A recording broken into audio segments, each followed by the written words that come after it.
Hey everybody, Tooth here, 17 August 2024.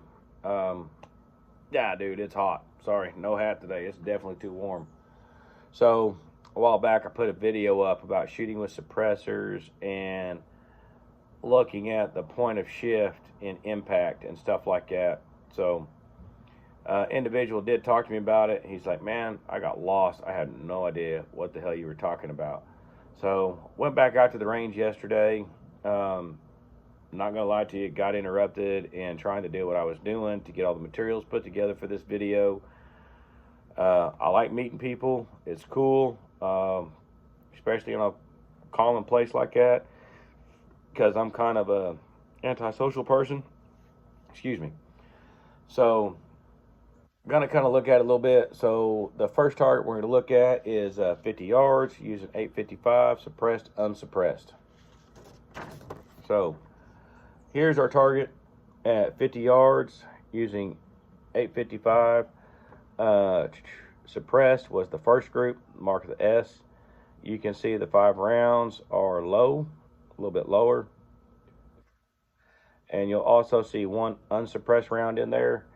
Not gonna lie to you, when this individual come up is when I was switching the can out and doing things after the first groups were shot.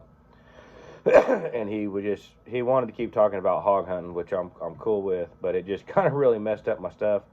But for the overall purpose of this video, you can kind of see that with the suppressor on, we definitely had a shift down at 50 yards, which the weapon is zeroed at 100 yards. And anybody that knows side over bore axis, we're 50 yards short of our zero. So yes, that's why it's a little bit low and all of that good stuff.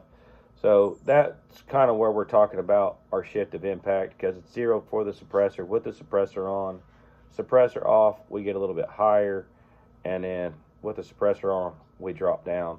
So that's what we're talking about on the point of shift of impact. If you're using a suppressor, you're new to the suppressors. I'm still new to the suppressors, and also finding out each round reacts differently.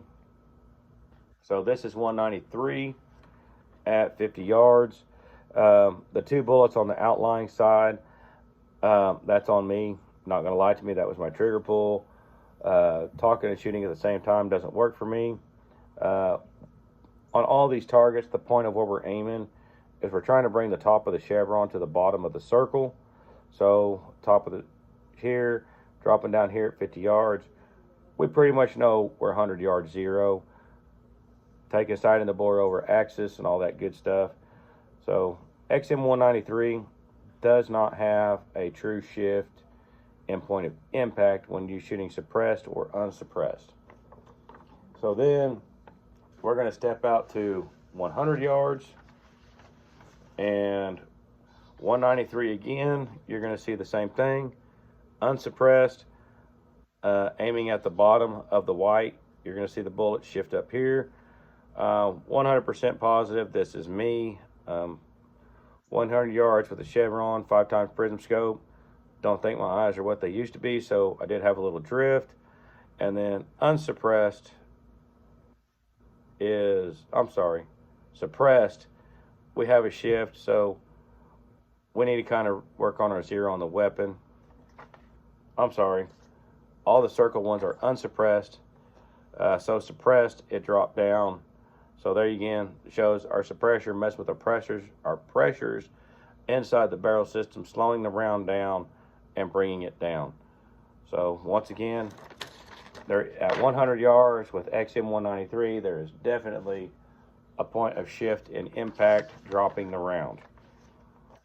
So now we're going to go to 855 at 100 yards, unsuppressed up here.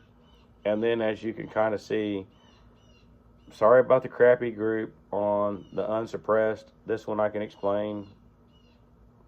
You don't shoot perfect every time. It happens. But unsuppressed, you kind of see once again the bullets dropping. So I hope this kind of explains a little bit better of when you're putting a suppressor on a weapon, you're changing pressures inside your barrel. You're changing how your BCG works, especially on AR-15s. If you're working a blowback system, it changes how your bolt operates off the blowback system, because you are increasing your pressures, causing that bolt to work harder on DI, piston driven, or blowback systems. You are working that bolt harder. Now this is using a Huxworth or OSS suppressor. It's a flow through can, but you are still increasing pressures inside the barrel, making things work harder. So I don't think the bolt seating is the big thing. It's just the way the barrel itself, the pressures inside the barrel, are contributing to the speeds and the factors of the bullet when it comes out.